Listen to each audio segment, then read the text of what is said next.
जब जनता से वोट चाहिए होते हैं तो सर भी झुक जाता है और हाथ भी जुड़ जाते हैं, लेकिन वही जनता जब सरकार की नीतियों के खिलाफ सड़कों पर उतरती है, विरोध करती है, तो उन्हें साजिशकर्ता कहा जाता है, विद्रोही कहा जाता है। और यही तस्वीर कल पश्चिम बंगाल में देखने को मिली, जहां पश्चिम बंगाल में सड़कों पर जनता उतरी तो उन्हें विद्रोही कह दिया गया। उनके लिए जो तैयारियां की गई वो इस तरीके से की गई कि किसी दूसरे देश से आकर के लोग वहां प्रदर्शन कर रहे हैं।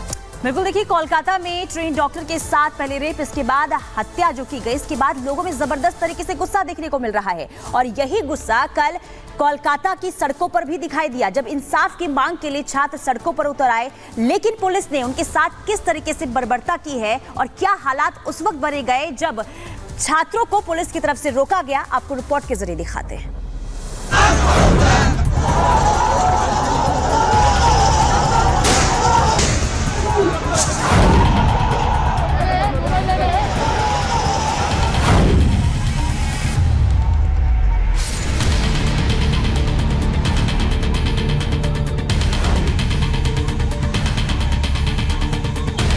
लोकतंत्र के लिए तस्वीरें खतरनाक हैं।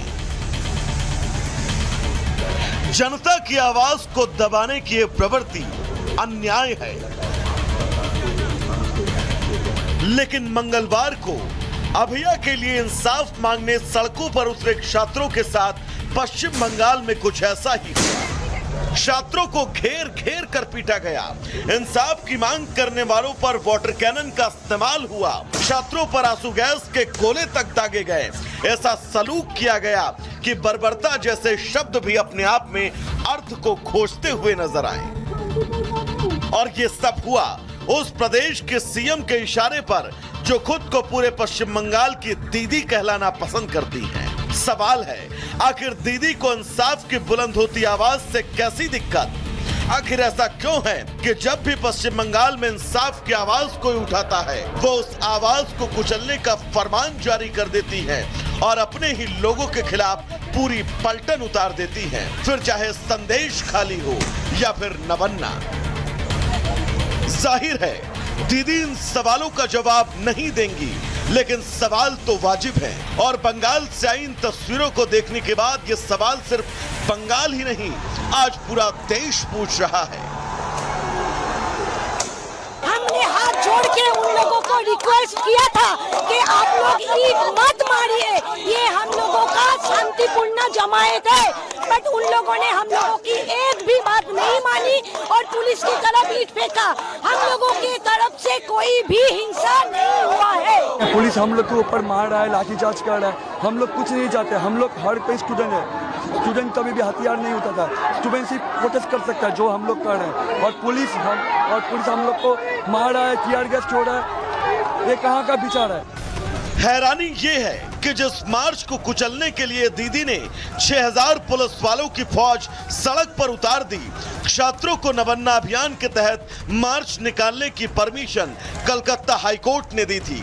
छात्र अभियान के तहत सिर्फ नवन्ना बिल्डिंग का घेराव करके शांतिपूर्ण तरीके से कोलकाता रेप मर्डर केस के विरोध में अपनी आवाज दर्ज कराना चाहते थे, लेकिन दीदी की पुलिस इस शांतिपूर्ण मार्च के बीच दीवार बनकर खड़ी हो गई और फिर वहां ऐसा माहौल बनाया जैसे एक छात्र ना हो, उन्हें सत्ता की कुर्सी से उतारने आए राजनीतिक विरोधी हो।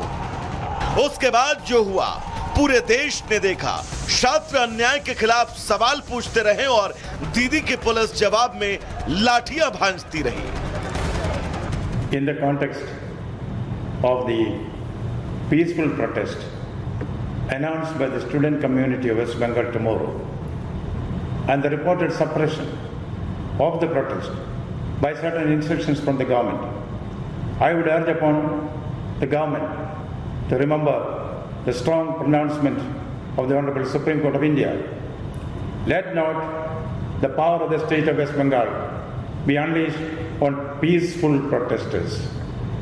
Democracy can have silent majority. Not silenced majority, not silenced majority. Remember that. लेकिन दीदी को इन बातों से कोई फर्क नहीं पड़ता।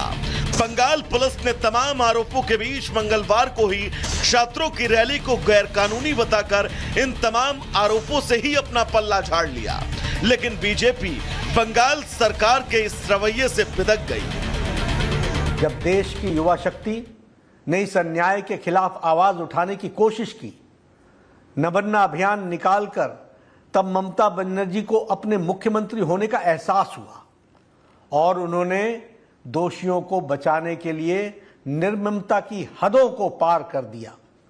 सरकार ने 6000 से ज्यादा पुलिस के जवान तैनात किए। बंगाल के सड़कों पर देश की युवा शक्ति छात्रों पर लाठी बरसाए गए। वाटर कैनन्स के साथ उन पर प्रहार किया गया। मैं पूछता हूं, छात्र समाज की मांग क्या थी? यही कि आरजीकर हॉस्पिटल में हुए जघन्य अपराध पर दोषियों पर कार्रवाई हो, बंगाल की बेटी को न्याय मिले। आंदोलनकारीरा एलेन पश्चिमबंगेर छात्र समाज उई वांट जस्टिस प्ল্যাকার্ড নিয়ে, তারপর ব্যারিকেড ধরে সাঁতরাগাছি হোক কি হাওড়া ময়দান হোক কি ফোরশোর রোড হোক, ব্যারিকেড ধরে তারা ঝাঁপানো শুরু করলেন। ব্যারিকেড ধরে ঝাঁকানো শুরু হলো। পুলিশ তখন বারবার, একবার নয় একাধিকবার লাউড হেলারে বারবার ঘোষণা করতে থাকে শান্তিপূর্ণ আন্দোলন করুন, প্ররোচনায় পা দেবেন না, এটা সংরক্ষিত এলাকা, ব্যারিকেড ভাঙবেন না। छात्रों के साथ इस बर्बरतापूर्ण कार्रवाई को लेकर बंगाल के लोग भड़क गए। उनके मन में सरकार को लेकर जबरदस्त गुस्सा है और लोगों के इसी गुस्से को देखते हुए बीजेपी ने आज उस घटना के विरोध में 12 घंटे के बंगाल बंद का ऐलान कर दिया। लेकिन बंगाल सरकार के रवैये में कोई बदलाव नहीं है। बंगाल सरकार ने बंद के खिलाफ सरकारी कर्मचारियों को अल्टीमेटम जारी करते हुए कहा है कि आज बंगाल में कोई बंद नहीं है, सभी को दफ्तर आना होगा। दरअसल बंगाल सरकार के इस फरमान के पीछे बड़ी सियासी मजबूरी भी है, क्योंकि आज टीएमसीपी यानी तृणमूल छात्र परिषद का स्थापना दिवस है, जिसके लिए आज टीएमसी ने बंगाल में बड़े कार्यक्रम की तैयारी कर रखी है। जानकारी के मुताबिक और से जुड़े कार्यक्रम में आज सीएम ममता और उनके भतीजे अभिषेक बनर्जी को शामिल होना है। बहरहाल जब सत्ता निरंकुश हो जाए तो लोकतंत्र में आवाज उठाना जरूरी हो जाता है, लेकिन बंगाल में वो भी बैन है।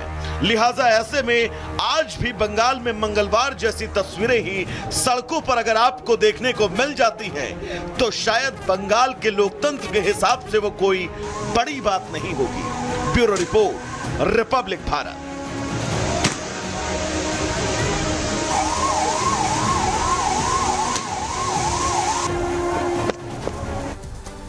तो बंगाल में स्थिति ये बनी हुई है कि बंगाल में जनता वर्सेस ममता देखने को मिल रहा है, जहां सड़कों पर बड़ी संख्या में लोग उतरे हुए थे। बंग छात्रों का ये पूरा विरोध प्रदर्शन था, ये मार्च था जिसे बुलाया गया था, लेकिन उस वक्त जो हालात बने और जो तैयारियां सरकार के द्वारा की गई थी वो भी समझिएगा। मंगलवार को छात्रों ने रैली निकाली थी। बताया ये भी गया कि जो आसपास के गाँव के लोग थे वो भी इस रैली में शामिल हुए।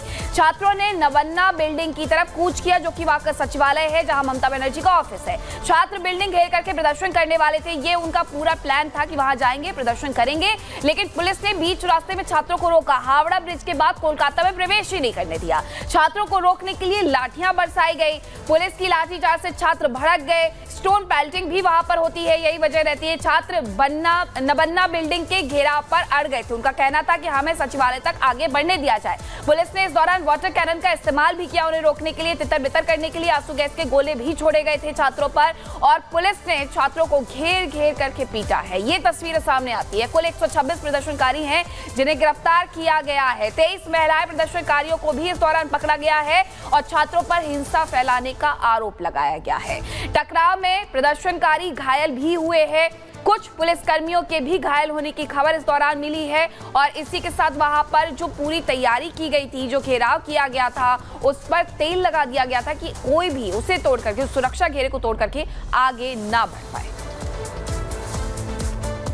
तो कल कोलकाता में क्या स्थिति बनी हुई थी इंसाफ की लड़ाई को लेकर, ये हमने आपको ग्राफिक्स के जरिए बताया, लेकिन अभी भी सवाल बना हुआ है कि अभिया के आखिर कितने गुनहगार। आपको बता दें कि आज भी अभिया के एक गुनहगार का पॉलीग्राफी टेस्ट जो है वो हो सकता है, और कोर्ट ने सीबीआई को इसे लेकर परमिशन भी दे दी है। लेकिन दूसरी तरफ अब इस पूरे मामले में एम्स के विशेषज्ञों की भी एंट्री होने वाली है, क्योंकि अब सीबीआई जो है एम्स के विशेषज्ञों से भी मदद लेने वाली है ताकि सच्चाई तक पहुंचा जा सके। लेकिन आखिर इसकी जरूरत क्यों पड़ी है, रिपोर्ट के जरिए आपको दिखाते हैं।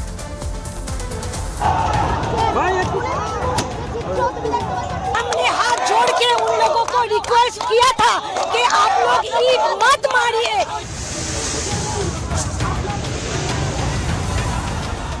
कोलकाता में लेडी डॉक्टर से रेप और मर्डर के बाद तकरीबन 20 रोज का वक्त गुजर चुका है, लेकिन घटना को लेकर लोगों का गुस्सा थमने का नाम नहीं ले रहा। एक तरफ सीबीआई इस केस के असली गुनहगारों के चेहरे से नकाब हटाने में लगी है, तो दूसरी तरफ अब लोग बंगाल की सीएम ममता के इस्तीफे की मांग कर रहे हैं। इसी कड़ी में मंगलवार को कोलकाता में छात्रों के विरोध प्रदर्शन के बीच जो हुआ, उसकी तस्वीरों ने पूरे देश को सकते में डाल दिया है।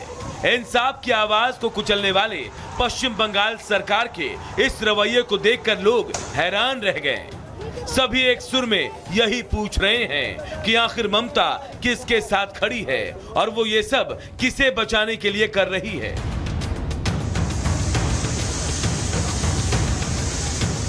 खैर, इन सवालों का जवाब सीएम ममता देने से तो रही, लेकिन इन सब के बीच राहत इस बात की है कि सीबीआई ने आरजी कर अस्पताल में हुए रेप मर्डर केस की जांच तेज कर दी है। सीबीआई ने एक तरफ जहां कोलकाता पुलिस के एएसआई अरूप दत्त की पॉलीग्राफी टेस्ट करवाने का फैसला लिया है, तो वहीं दूसरी तरफ सीबीआई ने आरजी कर मेडिकल कॉलेज और अस्पताल में हुए रेप मर्डर केस से जुड़े डीएनए और फोरेंसिक रिपोर्ट पर एम्स के विशेषज्ञों से परामर्श लेने का फैसला लिया है। सूत्रों के मुताबिक सीबीआई विशेषज्ञों की टीम से यह समझने की कोशिश करेगी कि क्या संजय रॉय ही एकमात्र आरोपी है या इस जघन्य अपराध में दूसरे लोग भी शामिल हैं। एक तरह से यह साफ हो जाएगा कि लेडी डॉक्टर से रेप हुआ था या फिर गैंग रेप। वहीं एएसआई अरूप दत्त के पॉलीग्राफी टेस्ट की बात करें तो कोर्ट ने सीबीआई को उसके पॉलीग्राफी टेस्ट करने की परमिशन दे दी है। संजय रॉय ने कबूला जुर्म, अब अरूप खोलेगा जुबान। पॉलीग्राफी टेस्ट से होगा रेप मर्डर केस का राजफाश। दरअसल सीबीआई के लिए इस केस में एएसआई अरूप दत्त के पॉलीग्राफी टेस्ट की इजाजत मिलना इसलिए अहम है क्योंकि एएसआई अरूप दत्त ही वो शख्स है जिसके इस केस के मुख्य आरोपी संजय रॉय से बेहद करीबी संबंध रहे हैं। आरजी कर अस्पताल में लेडी डॉक्टर के रेप हत्याकांड के बाद अरूप दत्त ही वो शख्स था जिसके बैरक से आरोपी संजय रॉय को गिरफ्तार किया गया था।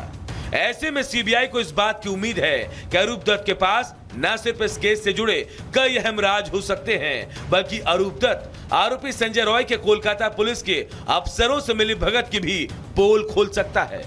बहरहाल सीबीआई ने कोलकाता रेप मर्डर केस में चौतरफा शिकंजा कस दिया है। उम्मीद की जा रही है कि